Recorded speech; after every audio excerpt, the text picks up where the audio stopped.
Buongiorno. Come sapete io sono sempre molto interessato a un dibattito vivo e costante sulle pratiche etiche aziendali a tutti i livelli e in tutti i settori.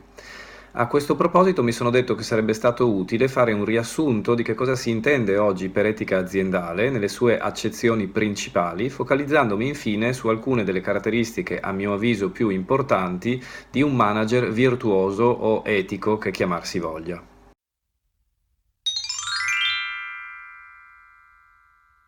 Prima di analizzare assieme a voi che cosa si intende oggi per etica aziendale, volevo fare una piccola premessa. Spesso mi viene mossa l'obiezione che l'etica è un argomento astratto, accademico, poco attinente all'ambito aziendale. Per renderci conto invece dell'importanza che ha l'etica nell'ambito aziendale, desidero fare riferimento a uno studio di Fabian Reix, che pronuncio come si scrive per esigenze di chiarezza, il quale dimostra che l'etica è alla base della motivazione che sottende qualsiasi forma di impegno imprenditoriale. Questo che cosa vuol dire? Che un futuro imprenditore non è mosso nel suo desiderio di creare la sua azienda solo da determinismi sociali, come ad esempio il fatto di essere nato in una famiglia di imprenditori, o da calcoli utilitaristici e strumentali, finalità pratiche, quanto piuttosto dal desiderio di creare un progetto personale che dia senso alla sua vita oltre che al suo lavoro. Ecco, in questo senso possiamo capire quanto sia importante parlare di etica anche per far nascere e crescere le nostre aziende.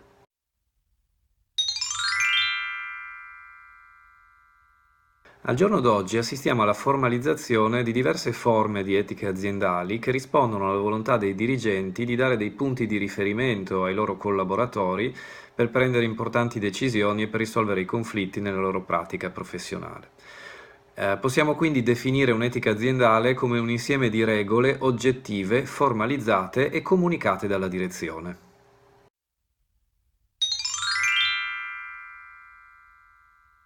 Basandoci sullo studio di Philippe Diribarne, possiamo identificare due grandi macrocategorie di etiche aziendali attualmente in essere. La prima è definita etica della reazione ed è vicina a un modello culturale americano che Philippe Diribarne identifica come modello contrattualistico. L'altra, definita etica della regolazione comunitaria, è invece vicina a un modello culturale francese.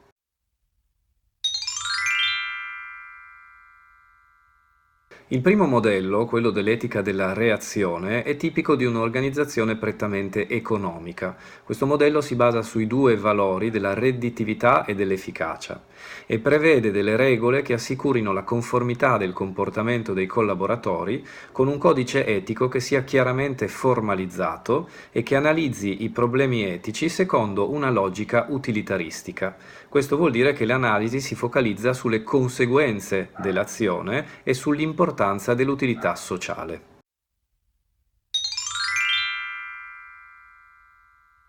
Il secondo modello, quello vicino alla cultura francese definito della regolazione comunitaria, identifica invece una serie di valori che devono accomunare i collaboratori e l'azienda, garantendo lo sviluppo personale e professionale dei collaboratori e la durata dell'azienda. È chiaro che in quest'ottica si va oltre un semplice coordinamento regolamentato, come lo era nell'etica della reazione, per abbracciare invece qui una vera e propria cultura aziendale, che sia però definita da dei valori che hanno una forte accezione psicologica e simbolica, il cui scopo è quello di canalizzare l'energia dei collaboratori per creare uno spazio di collaborazione e di riconoscimento che sia tipico di una vera e propria comunità umana, non più soltanto quindi un'organizzazione economica. All'interno di questo modello è chiaro che tutte le pratiche di gestione individuale e collettiva a lungo e a breve termine dei collaboratori, soprattutto in ambito HR, e faccio riferimento alle pratiche di learning e development, acquistano un'importanza fondamentale.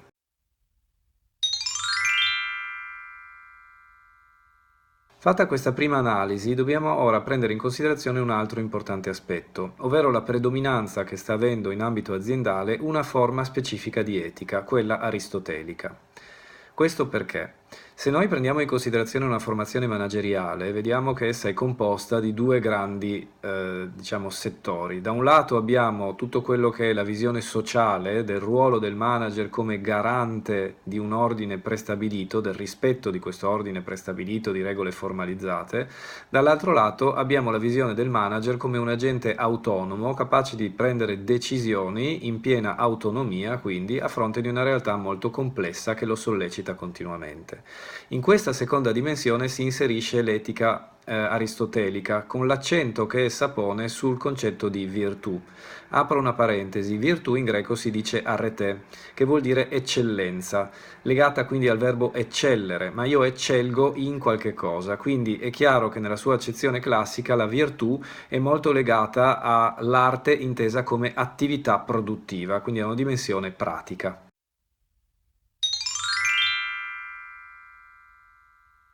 L'etica aristotelica ha soppiantato in ambito aziendale altre due teorie che avrebbero potuto prendere piede. Queste due teorie sono il conseguenzialismo e il deontologismo.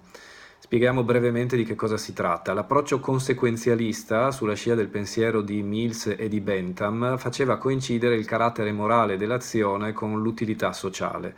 Quindi maggiore era il numero delle persone impattate positivamente dalla mia azione, maggiore era il carattere morale dell'azione stessa. L'approccio deontologico, invece, sulla scia del pensiero di Kant, posizionava il carattere morale di un'azione sul rispetto di regole prescritte, il rispetto di quello che Kant chiamava l'imperativo categorico. Quindi, laddove il conseguenzialismo metteva l'accento sulla finalità, il deontologismo lo metteva sul dovere. È chiaro però che entrambi questi approcci si sono rivelati un po' troppo radicali e di difficile applicazione in un ambito aziendale che è caratterizzato da un ambiente definito spesso con l'acronimo di VUCA, quindi volatile, incerto, complesso e ambiguo, che richiede ai manager un costante sforzo di adattamento, una flessibilità che preveda una risposta, una presa di decisione basata non tanto su un codice morale precostituito, quanto piuttosto, come lo prevede l'etica aristotelica, sulla propria coscienza. Questa forma di etica quindi non mira a rispondere tanto alla domanda che cos'è morale, quanto piuttosto a rispondere alla domanda chi è una persona virtuosa. E in questo senso abbiamo visto il nascere di tutte quelle che oggi sono definite le competenze manageriali, dall'ascolto, l'integrità, l'assertività, l'empatia.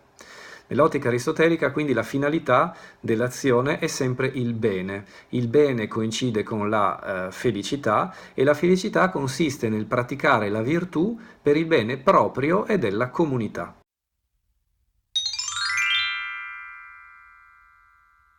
Tra le varie virtù che fanno parte del corredo di competenze, diciamo, del manager etico, vorrei approfondirne con voi tre che a mio avviso sono particolarmente importanti.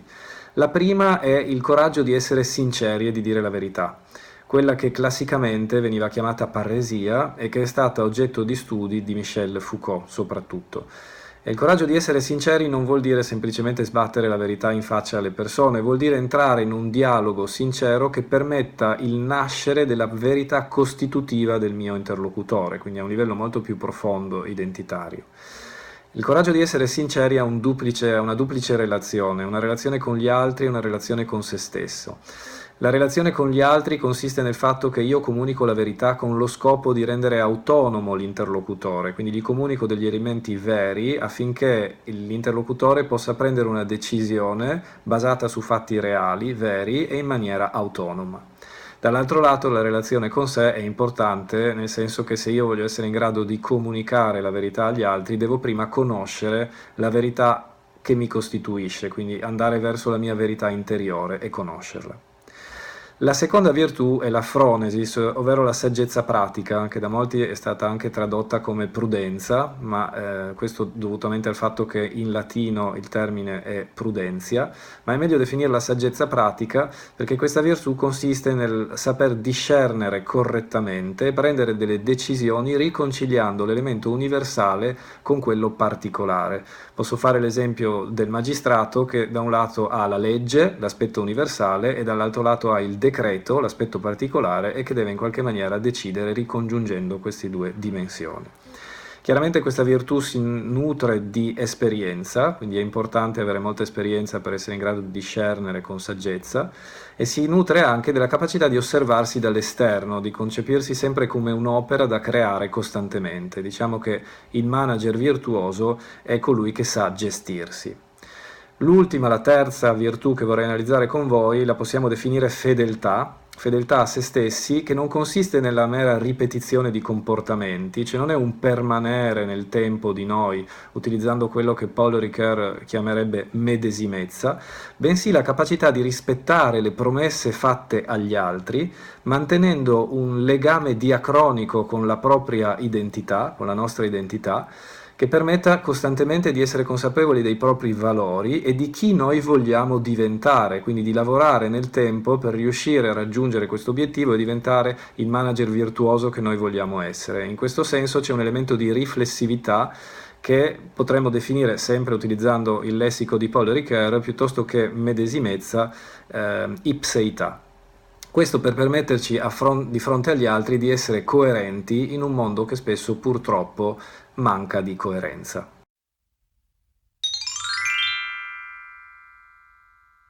In conclusione mi sento di dire che nessuna etica precostituita potrà mai sostituire l'esercizio del pensiero autonomo di ognuno di noi, che deve essere sempre utilizzato per prendere delle decisioni evitando ragionamenti precostituiti e stereotipati. Noi siamo responsabili nella ricerca del senso e della direzione da dare ai valori che ci costituiscono. La parola responsabilità ha dentro la parola rispondere, quindi noi siamo responsabili quando rispondiamo agli altri e possiamo esercitare la nostra responsabilità soltanto in una dimensione dialogica.